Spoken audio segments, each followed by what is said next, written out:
Hello, I want to introduce you to some of the work that I've been doing for accessible virtual reality musical instruments in Patch World. My name is Damien Mills.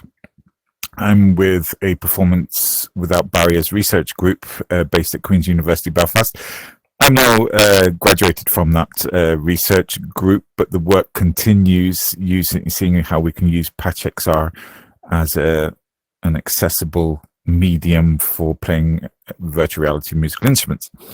Now, the basis of all progress to date has been really in the last month when the Raycast block has been introduced. Here's a Raycast here. As you can see, the ray emanates from this block and can be used when attached to your head, basically. And to do that, we use this block here created by Oaksham. So a lot of this development work depends on the skill set of the creators of musical instruments and interfaces in PatchXR.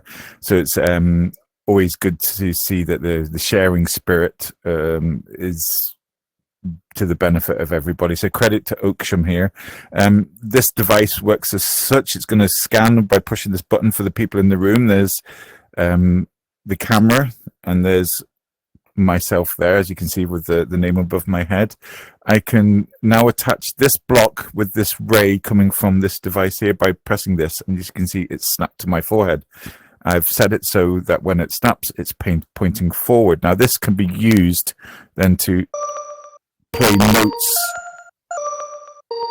as you can see. Now we've done a little bit of jiggery pokery because raycasting was not native to the original PatchXR. So we've created it so we can just trigger one note at a time, and that's what this device here is doing. It's sending a bit of logic to make sure that there's only one trigger happening at a time. And as you can see, whenever I move my head, I can trigger notes. Now I can choose what scale it's in. There's C4 now I'm pressing, and I can choose what octave. Using my head, I can go for middle C, or I can choose like -2, make a lower note. And I can choose this key of E minor now.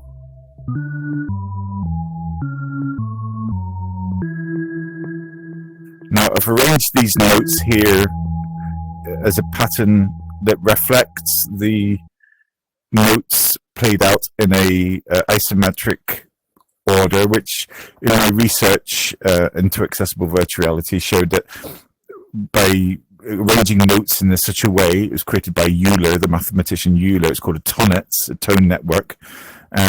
It can make the movement from one note to another quite pleasant sounding for novice players.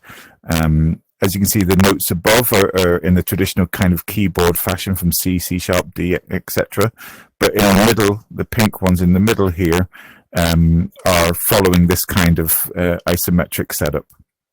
And that makes it easy to make notes that sound good together, placed adjacent to each other. So that's kind of what I'm working on in this particular world. It's it's quite fun. I'm going to sign off now, but this is an introduction to what I'm working on. Thank you.